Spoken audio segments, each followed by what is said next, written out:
You are looking at NOAA's next generation weather satellite, GOES-S. NASA's Launch Services Program and ULA are busy encapsulating the spacecraft to protect it from the unforgiving atmospheric speeds it will encounter during launch. Without this fairing, GOES-S wouldn't survive the journey into space. Thankfully, these engineers know how to keep it safe. Engineer, proceed with MLP transport to pad. Roger. It's go time. The GOES-S launch window opens tomorrow.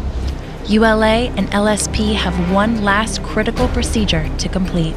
Get the entire Atlas V stack and its mobile launch platform to the pad.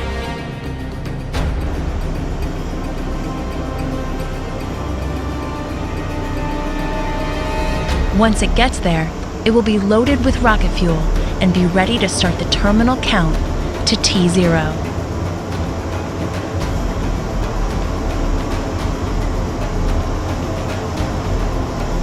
Years of intense planning and coordination are finally rolling to the pad, and the majesty of the Atlas V is on display as it inches its way to liftoff.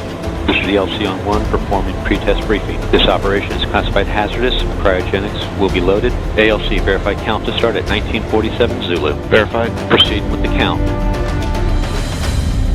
Range coordinator. Clear to proceed. Launch director, you have permission to launch. Proceeding with the count. Rock, report range status. Range green. Status check. Go Atlas. Go Centaur. Range Operations Controller reports range green, everything is go. 9, 8, 7, 6, 5, 4, 3, 2, 1. And liftoff of the Atlas V and NOAA's GOES-S, a highly sophisticated weather-watching eye in the sky, to join its twin in providing better forecasts and saving lives. Atlas has begun a pitch and yaw maneuver to steer to its planned path, an azimuth of 100.7 degrees. At 35 seconds, the rocket carrying GOES-S will reach Mach 1, traveling faster than the speed of sound.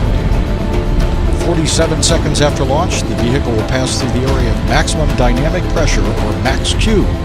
This is the point when mechanical stress on the rocket reaches its peak because of the rocket's velocity and the resistance created by the Earth's atmosphere.